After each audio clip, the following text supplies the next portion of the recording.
Hi അസ്സലാമു അലൈക്കും. ഇന്നത്തെ പുതിയ വീഡിയോയിലേക്ക് എല്ലാ കൂട്ടുകാർക്കും സ്വാഗതം. ഇന്നൊരു ചട്ടിപ്പത്തിരിൻ്റെ റെസിപ്പി ആയിട്ടാണ് വന്നത്. കുറേ ആൾക്കാരൊക്കെ ചട്ടിപ്പത്തിരിയൊക്കെ ഉണ്ടാക്കി യൂട്യൂബിൽ അപ്ലോഡ് ചെയ്തിട്ട് ഞാൻ ആദ്യമായിട്ടാണ് അപ്ലോഡ് ചെയ്യുന്നത്. പക്ഷേ ഞാൻ ഉണ്ടാക്കുന്ന എല്ലാവരും ഉണ്ടാക്കിയപ്പോഴൊന്നല്ല കേട്ടോ. നിങ്ങളൊക്കെ കണ്ടൊക്കെ ഇഷ്ടപ്പെട്ട് കാണാൻ ലൈക്ക് ചെയ്യാനും കമൻറ്റ് ചെയ്യാനും മറന്നു പോകരുത്. ഇങ്ങനെ ചട്ടിപ്പത്തിരി ഉണ്ടാക്കാത്തവരൊക്കെ ഒന്ന് ഉണ്ടാക്കി വെക്കാൻ കേട്ടോ. നമുക്ക് വലിയ ബുദ്ധിമുട്ടൊന്നും തോന്നില്ല. അതിന് 3 കപ്പ് മൈദ എടുത്തിരിക്കുന്നത് ഞാൻ. പിന്നെ ഒരു സ്പൂണ് നെയ്യ് ഒഴിച്ചിരിക്കുന്നത്, ആവശ്യത്തിനുള്ള ഉപ്പിട്ടിരിക്കുന്നത്. പിന്നെ പച്ചവെള്ളത്തിലാണ് കേട്ടോ അത് കുഴച്ചെടുക്കുന്നത്. പച്ചവെള്ളം ഒഴിച്ച് ഇങ്ങനെ കയ്യിൽക്കാണെടുത്ത് ഇങ്ങനെ ഇളക്കി കൂട്ടിയെടുക്കുക കേട്ടോ. അങ്ങനെ യോജിപ്പിച്ചെടുത്തിട്ട് പിന്നെ കൈയോട് നല്ലപോലെ ഇങ്ങനെ കുഴച്ചെടുക്കണം. ഞാൻ നല്ലോണം കുഴച്ച് സോഫ്റ്റാക്കി വെച്ചാൽ കേട്ടോ. എന്നിട്ട് അവിടെ മൂടിയൊക്കെ ഇട്ടാൽ നമുക്ക് പിന്നെ കോഴിമുട്ടൊക്കെ നിർത്തി കേൾക്കാൻ വെള്ളത്തിലിട്ടൊക്കെ കേട്ടോ. ഇത് ട്രേ മുട്ട ഒന്നായിട്ട് വാങ്ങിയതാണ്. അങ്ങനെ ആകുമ്പോൾ നമുക്ക് കുറച്ച് പൈസ ലാഭം ഉണ്ടാവും. കോഴിമുട്ടമേ നല്ല അയക്കുണ്ട് കേട്ടോ. അതിനെക്കൊണ്ടാണ് ഞാൻ വെള്ളത്തിലിട്ടിച്ചത്. ഇങ്ങനെ പൊടിയെല്ലാം കൂടി ഇതൊക്കെ നിർത്തി വെച്ചിട്ടുണ്ട്. 12 ബോളാക്കി വെച്ചിരിക്കുന്നു 3 കപ്പ് കൊണ്ട്. അങ്ങനെ പൊടി ഞാൻ ഇങ്ങനെ കുപ്പിയിലിട്ടിച്ചത് കേട്ടോ. അങ്ങനെ ആവശ്യം നേരത്തെ ഇങ്ങനെ തട്ടിയെടുത്താൽ മതിയല്ലോ. അങ്ങനെ നിങ്ങൾ കൈയോട് ഇങ്ങനെ വാരി എടുക്കുകയും വേണ്ട. ആവശ്യം കഴിഞ്ഞാൽ മൂടി വെച്ചാൽ പിന്നെ ആവശ്യത്തിന് നമ്മൾ പിന്നെയും എടുക്കാമല്ലോ. അങ്ങനെ ഓൾസുള്ള കുപ്പി എടുത്ത് ഞാൻ പിന്നെ ഇങ്ങനെ പൊടി ഇട്ട് വെച്ചാൽ ഈ പത്തിരിപ്പൊടി ആണെങ്കിലും ഇങ്ങനെ പറ്റും, മൈദപ്പൊടി ആണെങ്കിലും നമുക്ക് എന്ത് പൊടിയാണെങ്കിലും ഇങ്ങനെ എടുക്കട്ടെ. ചപ്പാത്തിപ്പൊടി ആണെങ്കിലും എല്ലാവരും എടുത്തും ഇങ്ങനെ മൂടിന്മേൽ ഓൾസുള്ള പിന്നെ കുപ്പിയൊന്നും ഉണ്ടാക്കിയോളണമെന്നില്ല. അങ്ങനെ നമ്മൾ സാധാരണ ഒരു കുപ്പി എടുത്തിട്ട് അതിൻ്റെ മൂടിക്ക് പപ്പടക്കോലെടുത്ത് ചൂടാക്കി ഇങ്ങനെ ഓൾസ് ഉണ്ടാക്കി കൊടുക്കുക. എന്നിട്ട് ആ മൂടിനേക്കാളും വലിയൊരു മൂടി എടുത്ത് അതിൻ്റെ മുകളിലൊക്കെ മൂടി കൊടുക്കുകയും ചെയ്താൽ മതി. അങ്ങനെ 12 ഉരുളി വരെ വലിപ്പത്തിൽ ഞാൻ പരത്തി വെച്ചിരിക്കുന്നത്. അധികം നൈസാക്കിയിട്ടൊന്നുമില്ല കേട്ടോ. ഇത് ഞാൻ അട്ടിക്ക് വെച്ചിട്ട് പരത്തിയെടുക്കണ്ടേ. അതിന് ആദ്യം ഒരു പത്തിരി വെക്കും, അതിൻ്റെ മുകളിൽ കുറച്ച് നെയ്യ് പരത്തി കൊടുക്കും, പിന്നെ ദിവസം പൊടി ഇടും. പിന്നെ അതിൻ്റെ മുകളിലേക്ക് പത്തിരി തന്നെ വെച്ച് കൊടുത്ത് അങ്ങനെ 3 ലെയറാക്കി കേട്ടോ പരത്ത 3 പത്തിരിയാക്കി എടുക്കും. അധികം ഞാനിട്ട് വെച്ച് പരത്തില്ല. ചില സമയത്ത് ചിലപ്പോൾ അങ്ങ് ഒട്ടിപ്പോവും. ചിലപ്പോൾ നമ്മൾ പരത്തൊക്കെ ചെയ്യുമ്പോൾ ചുരുണ്ട് വയ്ക്കുകയാണെങ്കിൽ അവിടെ പൊളിച്ചെടുക്കാൻ ലേശൊരു പണിയാണ്. ചിലപ്പോൾ നല്ലോണം കിട്ടുകയും ചെയ്യും കേട്ടോ. 4 5 വെച്ച് പരത്തിക്കുകയാണെങ്കിൽ നല്ലോണം കിട്ടുകയും ചെയ്യും. എല്ലാ സമയവും ഒരുപോലെ ആയിക്കൂലല്ലോ. ഇനി പൊട്ടിപ്പോയാലും ബേജാറൊന്നുമില്ലാനും. മുകളിലും താഴെയൊക്കെ വെക്കുന്ന പത്തിരി നല്ല വൃത്തിയുള്ള പത്തിരി വെച്ചാൽ മതി. ഉള്ളിലൊക്കെ ഇനി പൊട്ടിപ്പോയാലും അറിയൊന്നുമില്ല കേട്ടോ. ഓരോ പത്തിരി നമ്മൾ വെക്കുമ്പോഴും കോഴിമുട്ടയും തേങ്ങാപ്പാലും പിന്നെ ആണെങ്കിൽ ഇതിൻ്റെ കോഴിമുട്ടൻ്റെ ഫില്ലിംഗ് ഒക്കെ ഉണ്ടാകുമല്ലോ. അതിലൊക്കെ സെറ്റാക്കി എടുക്കുമ്പോൾ ഒന്നും നമുക്ക് മനസ്സിലാകുന്നില്ല. പിന്നെ പുറത്താണെങ്കിൽ വലിപ്പം കുറഞ്ഞ് പോയി ചപ്പാത്തി നമ്മൾ പരത്തുന്ന പത്തിരിക്ക് വലിപ്പം കുറഞ്ഞ് പോയിട്ടുണ്ടെങ്കിലും കഷ്ണം മുറിച്ചെങ്ങാനും റൗണ്ടാക്കി എടുത്താൽ മതി. ഈ ബ്രഷ് ഇങ്ങനത്തെ ആവശ്യത്തിനൊക്കെ നല്ല ഉപകാരമാണ് കേട്ടോ. ഈ ഒരു ബോട്ടിൽ എണ്ണയൊക്കെ ഒഴിച്ചേക്കുക. അങ്ങനെയാണെങ്കിൽ നമുക്ക് ആവശ്യത്തിന് എപ്പോഴും ചട്ടിയിലേക്ക് പാരാനൊന്നും പറ്റില്ല. അങ്ങനെ പുറത്തുകൂടി ഇങ്ങനെ ഒലിച്ചുകൊണ്ട് വെക്കും. പിന്നെ ഇത് ബ്രഷ് ഇട്ടേക്കാൻ സുഖമാണ്. ഈ ബ്രഷ് നമുക്ക് ആവശ്യം നേരത്തെ ഇങ്ങനെ മൂടി ഊരിയും തുറക്കുകയൊന്നും വേണ്ട. അല്ലാണ്ട് നമുക്ക് അതിൽ നിന്ന് എടുത്ത് അതിൽ തന്നെ വെച്ചേക്കുകയും ചെയ്യുക. അല്ലാണ്ട് അടഞ്ഞ് നിൽക്കുകയും ചെയ്യും കേട്ടോ. അതുപോലെ നമ്മൾ പരത്തിയ പത്തിരി ഒന്ന് വലിപ്പം കുറഞ്ഞ് വയ്ക്കുന്നെങ്കിൽ അതിൻ്റെ മുകളിൽ വെച്ചിട്ട് ഒന്ന് വലിച്ചു കൊടുത്താൽ കേട്ടോ. മൈദല നീണ്ടു പോരില്ല, പൊട്ടിപ്പോകുന്നില്ല. അങ്ങനെ ഒപ്പിച്ച് വെച്ച് കൊടുത്താൽ എന്നാൽ ഒരേ സൈസിൽ നമുക്ക് പരത്തിയെടുക്കാൻ കഴിയും. അങ്ങനെ പരത്തി വെച്ച പത്തിരികളെല്ലാം കൂടി 3 എണ്ണാക്കി ഇങ്ങനെ ഇതാക്കി വെച്ച് കിട്ടും. ഇനി ഇത് അടുത്ത പരിപാടി ഇത് പരത്തിയെടുക്കലാണ്. ഇത് പരത്തിയിട്ട് ഫ്രൈ പാൻ വെച്ചിട്ട് ചുട്ടെടുക്കണം. അധികം ചൂടൊന്നും വേണ്ട കേട്ടോ. ഒന്ന് ചൂടാക്കി എടുത്താൽ മതിയല്ലോ. അധികം വെന്ത് വയ്ക്കുകയാണെങ്കിൽ ഒരു ഉറപ്പായി പോവും.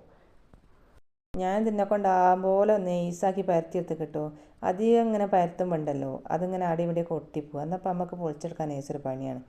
ഏതായാലും കല്ലുമ്പോൾ നട്ടും ഇങ്ങോട്ടൊക്കെ എടുത്തിട്ട് ഇങ്ങനെ പരത്തിയെടുക്കുന്നത്. അല്ലാണ്ട് നമുക്ക് തിരിക്കാനൊന്നും കഴിയില്ലല്ലോ. ഇത് കുറച്ച് അങ്ങോട്ട് പരത്തിയിട്ട് പിന്നെ തിരിച്ചിട്ട് ഇങ്ങോട്ട് പരത്തുക, അങ്ങനെ എല്ലാം കൂടി പരത്തി ഇങ്ങനെ സെറ്റാക്കി എടുക്കുകയാണ്. പത്തിരി പരത്തി ഞാൻ ചട്ടിപ്പത്തിരി ഉണ്ടാക്കാൻ വിചാരിച്ച പാത്രത്തിൽ അങ്ങ് ചുട്ട്. അതിന് വക്ക ദിവസം പടിഞ്ഞിട്ടുണ്ടായതിനെ കൊണ്ട് ഇത് പരന്നെടുക്കൂല. ഞാൻ വക്ക ദിവസം ഞൊളിഞ്ഞു പോയിട്ടോ. പിന്നെ പ്രശ്നമൊന്നുമില്ല കേട്ടോ. വേഗം പൊളിച്ചെടുക്കാനൊക്കെ കിട്ടിയിരിക്കുന്നത് ഈസിയായിട്ട് പൊളിച്ചെടുക്കാൻ കഴിഞ്ഞിരിക്കുന്നത്. പിന്നെ 3 എണ്ണമൊക്കെ നമ്മൾ ഒരുമിച്ച് പരത്തുമ്പോൾ പെട്ടെന്ന് പൊളിച്ചെടുക്കാൻ കഴിയും. കുറേ എണ്ണം വെച്ച് ഞാൻ ഒരുമിച്ചൊക്കെ പരത്തി ഇങ്ങനെ ചുട്ടെടുക്കുമ്പോഴാണ് നമുക്ക് പൊളിച്ചെടുക്കാൻ ഇച്ചിരി ബുദ്ധിമുട്ടൊക്കെ ഉണ്ടാകുക. അങ്ങനെ ചുളിവൊക്കെ വന്നിക്കുകയാണെങ്കിൽ അല്ലെങ്കിൽ പിന്നെ വേഗം കഴിയും. പിന്നെ സ്ഥിരമായിട്ട് ചെയ്യുന്നവർക്കൊക്കെ ഈസി ആയിക്കൂ. എപ്പോഴെങ്കിലുമൊക്കെ ചെയ്യുന്നവർക്ക് ഇതൊരു പണിയായിട്ട് തോന്നും. ഇതിങ്ങനെ പരത്തുകയും ചുട്ടുകയും ചുട്ട് പൊളിച്ചെടുക്കുകയൊക്കെ വേണമല്ലോ. ഞാനിത് മുന്നൂൻ്റെ അവിടെ കൊണ്ടുപോകാൻ വേണ്ടിയിട്ടാണ് കേട്ടോ ഉണ്ടാക്കുന്നത്. ചിലരൊക്കെ ആ ചട്ടിപ്പത്തിൻ്റെ ഓർഡർ എടുത്ത് ഇങ്ങനെ കടയിലും പിന്നെ വീട്ടിലേക്കും ഗൾഫ് കൊണ്ടുപോകാനും അങ്ങനെയൊക്കെ ഉണ്ടാക്കി കൊടുക്കുന്നവരുണ്ടല്ലോ. ഓർക്കൊക്കെ സുഖമായിട്ട് ഇത് എളുപ്പത്തിൽ നടക്കും കേട്ടോ. ഞാൻ ഇതെല്ലാം കൂടി ഒരുമിച്ചാണ് കേട്ടോ ചെയ്യുന്നത്. ഒരു ഭാഗത്തുനിന്ന് പത്തിരി പരത്തുന്നുണ്ട്, ഒരു ഭാഗത്തുനിന്ന് ചുടുന്നുണ്ട്, ഒരു ഭാഗത്തുനിന്ന് പൊളിക്കുന്നുണ്ട്. ഇതെല്ലാം കൂടി ഒരുമിച്ച് ചെയ്തിട്ടാണ് വേഗം കഴിയല്ലോ. പിന്നെ ഗ്യാസ് ഓണാക്കി വെച്ചിട്ടാണെങ്കിൽ പിന്നെ ഓഫാക്കി കളിക്കണ്ടല്ലോ. പരത്തിയും ചുടയോട് ചെയ്ത് ഇപ്പുറത്തുനിന്ന് പൊളിക്കുക. തീ കുറച്ച് വെച്ചാൽ മതി, എന്നാൽ പിന്നെ ഒക്കെ നമുക്ക് ഒരുമിച്ച് ചെയ്യാൻ പറ്റും. ഞാൻ കുറേ ആയിട്ട് വീഡിയോ ഇട്ടിട്ട് കുറേ സുഖമില്ല. അതിന് ചുമ കൊണ്ട് വീഡിയോ വോയിസ് കൊടുക്കാൻ പറ്റില്ല ഇനിയല്ലോ. പിന്നെ നല്ല ചുമയുണ്ടോ, കുറേ കാണിച്ചു തരാനാണ് സുഖമായത്. പിന്നെ അതിനോട് മടി തുടങ്ങി. വീഡിയോ ഇടാണ്ടെന്ന് നല്ല മടിയും പിടിച്ചു പോയി. പിന്നെ ഇതൊക്കെ ഒരു പണിയായിട്ട് തോന്നിട്ടോ. അതുകൊണ്ടാണ് വീഡിയോ ഇടാണ്ടെന്ന്. എല്ലാവരും ഇങ്ങനെ അന്വേഷിക്കുന്നുണ്ട് എന്താ വീഡിയോ ഇടാത്തത്, പിന്നെ വീഡിയോ കാണുന്നില്ലല്ലോ, വന്നിടും നാളിടുന്നും പറഞ്ഞിങ്ങനെ ഞാനിങ്ങനെ ഓരോ ദിവസം ഇങ്ങനെ ഒപ്പിച്ച് കൊണ്ടുപോകാം കേട്ടോ. പിന്നെ ഇപ്പോഴേക്ക് തോന്നിയതാലും വീഡിയോ എടുത്ത് വെച്ചിട്ടുണ്ടല്ലോ, അത് എഡിറ്റ് ചെയ്ത് ഇങ്ങനെ അപ്ലോഡ് ചെയ്യട്ടെ എന്ന്. ഇതിപ്പോൾ എന്നാണോ വോയിസ് കൊടുത്ത് തീരുക അപ്ലോഡ് ചെയ്യുക ഒന്നും പറയാൻ പറ്റില്ല. ഇതിപ്പോൾ ഇന്നെന്താ വെച്ചാണ് ബുധനാഴ്ച കേട്ടോ വീഡിയോക്ക് വോയിസ് കൊടുക്കുന്നത്. ഇന്ന് 18-ാം തീയതി. ഏതായാലും എത്രയും പെട്ടെന്ന് ഈ വീഡിയോ നിങ്ങളെ മുന്നിൽ എത്തിക്കണം എന്ന് ഞാൻ വിചാരിക്കുന്നുണ്ട്. നടക്കുമെന്ന് വിചാരിക്കുക. ഇനി മടിയൊന്നും ഇല്ലാണ്ട് വീഡിയോ ഇടാനായി കിട്ടട്ടെ. അല്ലാണ്ട് മടിച്ചെന്നാൽ ശരിയാവില്ലല്ലോ. അങ്ങനെ എല്ലാ പത്തിരിയും ഇങ്ങനെ പരത്തി ഇങ്ങനെ ചൂടാക്കിയതാ പൊളിച്ച് വെക്കുകയാണ്. തീരാനായിട്ടോ, അതും കൂടിയേ ഉള്ളൂ, ലാസ്റ്റാണ്. ഞാൻ 20 മുട്ട വെച്ചിട്ടാണ് കേട്ടോ ചട്ടിപ്പത്തിരി ഉണ്ടാക്കുന്നത്. പിന്നെ 12 പത്തിരി ഇതുണ്ട്, ആവശ്യത്തിനുള്ള പത്തിരി എടുക്കും. അതിൻ്റെ കൂട്ട് കഴിയുമ്പോൾ ഞാൻ പിന്നെ പത്തിരി അവിടെ വെച്ചേക്കും. 5 മുട്ട ഞാൻ എടുക്കുന്നത് തേങ്ങാപ്പാലും മുട്ടയും കൂടി കലക്കി ഞാൻ ഈ പത്തിരിമേൽ ഒഴിക്കാനാണ് കേട്ടോ. പിന്നെ 15 മുട്ട പിന്നെ ഫില്ലിങ്ങിന് വേണ്ടിയിട്ടും. പിന്നെ അതിൽ കണ്ടിപ്പരിപ്പ് മുന്തിരി വേണം, കസ്കസ് വേണം, അത് വേണം. പിന്നെ ആർക്കേജോ മിൽമൻ്റെ നെയ്യോ അങ്ങനെ എന്തെങ്കിലും ഒരു നെയ്യ് വേണം കേട്ടോ. അല്ലാണ്ട് എണ്ണയൊക്കെ ഉപയോഗിച്ചാത്ത ടേസ്റ്റ് ഒന്നും കിട്ടില്ല. നല്ല സ്മെല്ലും ടേസ്റ്റും ഒക്കെ കിട്ടണമെങ്കിൽ നല്ല പശു നെയ്യ് വേണം. ഞാൻ എൻ്റെ അടുത്തുള്ള നെയ്യ് ഉപയോഗിച്ചാണ് ഞാൻ തൽക്കാലം ഉണ്ടാക്കുന്നത്. അതിൽ വെളിച്ചെണ്ണയോ ഓയിലൊന്നുമല്ല കേട്ടോ എടുക്കുന്നത്. ഇങ്ങനെ ഏലക്കായും പഞ്ചസാരയും കൂടി പൊടിച്ച് വെച്ചിരിക്കുന്നത്. ഇനിയിപ്പോൾ നമ്മൾ കോഴിമുട്ടയോട് കൊത്തി പറന്നിട്ട് അതിലേക്കിട്ട് കലക്കി എടുക്കണം കേട്ടോ. ആവശ്യത്തിനുള്ള മധുരം ഇട്ടാൽ മതിയല്ലോ. അതൊക്കെ ഓരോരുത്തരുടെ ആവശ്യത്തിന് എടുത്താൽ മതി. പഞ്ചസാരൊക്കെ അത്യാവശ്യം മധുരം അല്ലെങ്കിൽ ചട്ടിപ്പത്തിരിക്ക് ടേസ്റ്റ് ഉണ്ടാവില്ല കേട്ടോ. അങ്ങനെ 20 മുട്ടയും ഞാൻ കേക്ക് ഇതാ വൃത്തിയാക്കി വെച്ചിരിക്കുന്നത്. അത് 15 ഒരു പാത്രത്തിലേക്കോ 5 വേറൊരു പാത്രത്തിലേക്കോ ഒഴിച്ചു കൊടുക്കണം. പിന്നെ ഒരു തേങ്ങൻ്റെ പാലും കേട്ടോ എടുക്കുന്നത്. അത് തമ്പാൽ മാത്രമേ എടുക്കുന്നുള്ളൂ, അല്ലാത്ത പാലൊന്നും എടുക്കുന്നില്ല. ചിലർ പശുമ്പാലൊക്കെ ഉണ്ടാക്കലുണ്ട് കേട്ടോ. ഞാനത് ടേസ്റ്റ് തോന്നുന്നത് തേങ്ങാപ്പാലാന്ന് തോന്നിയിട്ടാണ്. പിന്നെ കേടൊന്നും വന്നു പോകില്ല, അന്നാണ് തിന്നാനുള്ളതാണ് കേട്ടോ. അല്ലാണ്ട് ഗൾഫിലേക്ക് കൊടുത്തേക്കാനൊന്നുമല്ല. അതിനെക്കൊണ്ട് ഞാൻ തേങ്ങാപ്പാലാണ് എടുക്കുന്നത്. ഇത് ഏലക്കായും പഞ്ചസാരയും കൂടി പൊടിച്ചത് ഈ 15 മുട്ടയിലേക്ക് ഇട്ട് കൊടുക്കുകയാണ് കേട്ടോ. ഇതിൽ നല്ലോണം ഒന്ന് കലക്കി എടുത്തിട്ട് നമുക്ക് ചട്ടിയിലിട്ട് ഇങ്ങനെ ഒന്ന് ചിക്കിപ്പെറുക്കി എടുക്കാനുണ്ട്. അതിൻ്റെ മുന്നേ അണ്ടിയും മുന്തിരിയൊക്കെ ഒന്ന് വറുത്ത് കോരിയെടുക്കണം. പിന്നെ അത് 5 മുട്ടയാണ് കേട്ടോ. ഇതും അതോണം പഞ്ചസാര ആവശ്യത്തിന് ഇട്ടിട്ട് അത് നിളക്കിക്ക് ഏലക്കായ ഉണ്ട് കേട്ടോ. അതിൽ ഏലക്കായ പൊടിച്ചും പഞ്ചസാരയും കൂടിയാണ്. അതിന് തേങ്ങാപ്പാൽ ഒഴിച്ചെടുക്കുകയാണ്. പിന്നെ എനിക്ക് തോന്നി കുറച്ച് തേങ്ങാപ്പാൽ മതി, അധികമായി പോകാൻ. പിന്നെ സംശയിച്ച് നിന്നില്ല, ബാക്കിയോടിയിലൊക്കെ ഒഴിച്ചു കൊടുത്തിട്ടോ. ഇത് നല്ലോണം ഒന്ന് ഇളക്കിയെടുത്താൽ മതി കേട്ടോ. ബാക്കി നമ്മൾ അടുപ്പത്ത് ചെന്ന് കുറുക്കിയെടുക്കും. ബാക്കിയുള്ള തേങ്ങാപ്പാലും കൂടി ഇതിലൊക്കെ ഒഴിച്ചെടുക്കണം. എന്നപ്പോൾ ഒരു തേങ്ങൻ്റെ പാലുമായി 5 കോഴിമുട്ടയും ആവശ്യത്തിനുള്ള പഞ്ചസാര കേട്ടോ. ഇതിനെ കൂടി നല്ലോണം ഇളക്കിയിട്ട് ഒന്ന് അടുപ്പത്ത് വെച്ചൊന്ന് കുറുക്കിയെടുക്കും. അധികം ടൈറ്റാക്കി എടുക്കുകയൊന്നും വേണ്ട. അങ്ങനെയാണെങ്കിലും നമ്മൾ പത്തിരി വെച്ചിട്ട് അതിൻ്റെ മുകളിൽ ഒഴിച്ച് വേഗം സെറ്റായി കിട്ടുന്ന കോലത്തിലേക്കാണോ, ലൂസായി പോവുകയും ചെയ്യരുത്. പിന്നെ അണ്ടി ഇതൊക്കെ ഒന്ന് ഞാൻ ഇഞ്ചിക്കുത്തെടുത്ത് ഇങ്ങനെ ഒന്ന് കുത്തിപ്പൊട്ടിച്ച് വറുത്തെടുക്കുകയാണ്. നല്ല നെയ്യിലാട്ടോ അത് വറുത്തെടുക്കുന്നത്. ഇനി മുന്തിരിയും വറുക്കണം. അണ്ടിപ്പരിപ്പൊക്കെ കുറച്ചാളുള്ളതൊന്ന് എങ്ങനെ ഒന്ന് പൊടിച്ചെടുത്താൽ മതി കേട്ടോ. അധികമൊന്നും ഇല്ലെങ്കിൽ എല്ലായിടത്തും നമുക്ക് ഒപ്പിക്കുകയും ചെയ്യുക, പിന്നെ സാധനം ഉണ്ടാവുകയും ചെയ്യുമല്ലോ. കുറച്ചാകുമ്പോൾ പൊടിച്ചില്ലെങ്കിൽ നമുക്ക് അതിനത്രയും സാധനം ഉണ്ടാവും. അങ്ങനെ മുന്തിരി ഇട്ട് കൊടുത്തേക്കുന്നത്.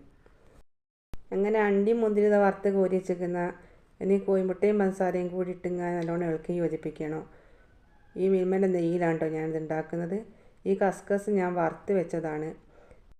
കഴിഞ്ഞ ആഴ്ച ഒരു ചട്ടിപ്പത്തി ഉണ്ടാക്കിയപ്പം കസ്കസ് ഒന്നായിട്ട് വറുത്ത് വെച്ചതായിരുന്നു. പിന്നെ അണ്ടിപ്പരിപ്പും മുന്തിരിയും വറുത്ത നെയ്യിലേക്ക് തന്നെയാണ് കേട്ടോ ഞാൻ ഈ കോഴിമുട്ടൻ്റെ കൂട്ട് ഒഴിച്ച് കൊടുക്കുന്നത്. ഇത് ഫില്ലിങ്ങിനുള്ളതാണ്. പഞ്ചസാര ഒടിച്ചതും ഏലക്കായും പിന്നെ ഒരു നുള്ളു ഉപ്പ് ഇട്ട് കൊടുത്തു കേട്ടോ. പിന്നെ അധികം ഇട്ടില്ല, പത്തിരിയിലും കുറച്ച് ഉപ്പ് ഉണ്ടാവുമല്ലോ. അപ്പോൾ നല്ല മധുരവും വേണം, നല്ല ചട്ടിപ്പത്തിക്ക് ടേസ്റ്റും ഉണ്ടാകുമല്ലോ. ആ മധുരം ബാലൻസ് ചെയ്യാൻ വേണ്ടിയിട്ടാണ് ഞാൻ ഉപ്പിട്ട് കൊടുത്തത്. പിന്നെ വറുത്ത് കോരി ചണ്ടിയും മുന്തിരിയും അതും ഇട്ട് കൊടുത്തേക്കുന്നത്. ഇതും അധികം നല്ലോണം ടൈറ്റാക്കിക്കാണല്ലോ കേട്ടോ. ഏകദേശം ലൂസിലാണ് ഇതും ഉണ്ടാക്കുക. ഇനി അടുത്ത പരിപാടി തേങ്ങാപ്പാലും കോഴിമുട്ടയും കലക്കി വെച്ചില്ല, ഇനി നമ്മൾ പത്തിരിയിൽ ഒഴിക്കാനുള്ളത് അതാണ് കേട്ടോ ചൂടാക്കി എടുക്കുന്നത്. അധികം സമയം അടുപ്പത്ത് വേവിച്ചാളത്. പിന്നെ ഒരു വേഗം ടൈറ്റായി കിട്ടുന്നത് കുറഞ്ഞ സമയം ഇതാക്കിയെടുത്താൽ മതി. നമ്മൾ പത്തിരി ചുട്ട തവൻ അടുപ്പത്ത് വെച്ചിരിക്കുന്നത്. അതിലേക്ക് നെയ്യ് ഒഴിച്ചെടുത്ത് ഇനി ഒരു പത്തിരി ഇങ്ങനെ നിരത്തി കൊടുക്കുക കേട്ടോ. പത്തിരി ഇതിൽ വെച്ച് നോക്കുന്നതിന് ഫുള്ളായി നിൽക്കുന്നില്ല. അപ്പോൾ നമുക്ക് സൈഡ് ആട്ടും ഇങ്ങോട്ടും മാറ്റി വെച്ച് ഞാൻ മാവ് ഇങ്ങനെ കോരി ഒഴിച്ച് കൊടുത്താൽ മതി കേട്ടോ. എന്നാൽ പിന്നെ പത്തിരി നമ്മൾ സെറ്റാക്കി എടുക്കുകയും ചെയ്യും. പിന്നെ പത്തിരിയിലൊക്കെ നല്ലോണം പിടിക്കുകയും ചെയ്യും, നല്ല ടേസ്റ്റും ഉണ്ടാവും. നമ്മളെ കൈ കൊണ്ടൊന്നും ചെയ്യുകയും വേണ്ട. ഇത് കൈമേലാക്കി ഇങ്ങനെ നമ്മൾ കുറേ പത്തിരി എടുത്ത് പിന്നെ കോരി എടുത്തത് ഇങ്ങനെ വെക്കുകയൊക്കെ ചെയ്യുമ്പോൾ നമ്മൾ കൈ ഇങ്ങനെ ഒട്ടി ഒട്ടി കളിക്കും. അപ്പോൾ എന്തോ ഒരു വൃത്തിയോട് തോന്നലാണ് കേട്ടോ. എനിക്ക് ഇതാണ് എളുപ്പമായിട്ട് തോന്നുന്നത്, വേഗം കഴിയുകയും ചെയ്യും പരിപാടി. അപ്പോൾ എത്ര മുട്ടാണോ നമ്മൾ എടുത്തിട്ടുള്ളത് അതിനനുസരിച്ച് പത്തിരി വെച്ച് കൊടുത്താൽ മതി. ഞാൻ 12 പത്തിരി ഉണ്ടാക്കി വെച്ചിട്ടുണ്ട്. 20 മുട്ടേൻ്റെ മസാല എൻ്റെ അടുത്തുള്ളൂ, അല്ല 15 മുട്ടേൻ്റെ മസാല ആണ് ഉള്ളത്. പിന്നെ 5 മുട്ട കലക്കി ഒഴിക്കുകയാണല്ലോ.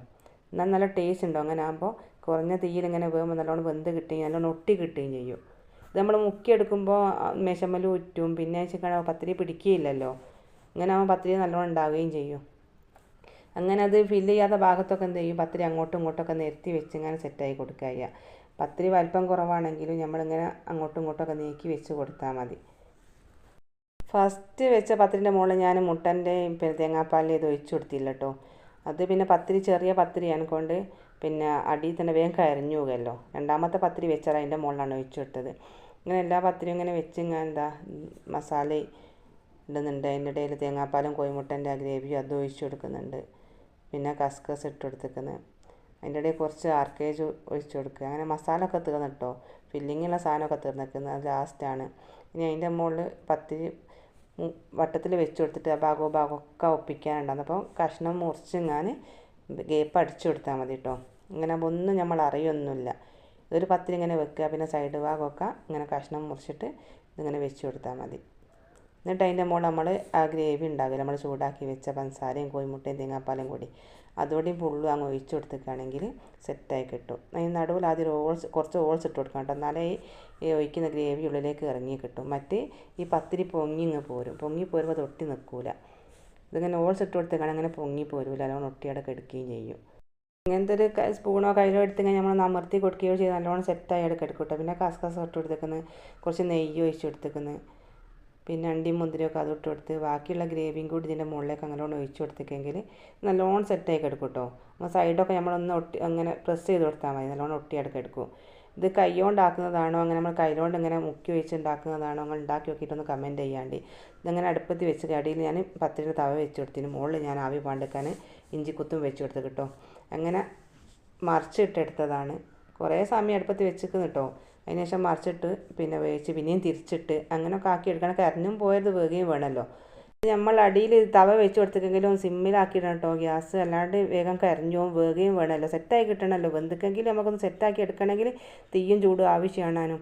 ഇങ്ങനെ കുറേ സമയത്ത് വെന്തതിന് ശേഷം പിന്നെ അതാ തീയൊക്കെ ഓഫാക്കി ചൂടണിന്നതിന് മുമ്പ് തന്നെ അതാ ഫോയിൽ പേപ്പറൊക്കെ എടുത്ത് പൊതിയാണ് കേട്ടോ. പോകാനുള്ള തിരക്കൊണ്ട് അധികം ചൂടണിയുള്ള സമയമൊന്നുമില്ല. ഇത് തൂക്കി വെക്കുന്നത് 2.25 കിലോയിൽ അധികം ഉണ്ട് കേട്ടോ. 10 പത്തിരിയും 20 മുട്ടയാണ്, പിന്നെ ബാക്കിയുള്ള സാധനങ്ങളും. അതാണ് നല്ല ടേസ്റ്റുള്ള ചട്ടിപ്പത്തിരിയേനു. അത് കൊണ്ടുപോയി കട്ട് ചെയ്ത് ഞങ്ങൾക്കൊക്കെ തന്നിക്കുന്നത്, പിന്നെ അയൽവാസിയൊക്കെ കൊടുത്തിക്കുന്നത്.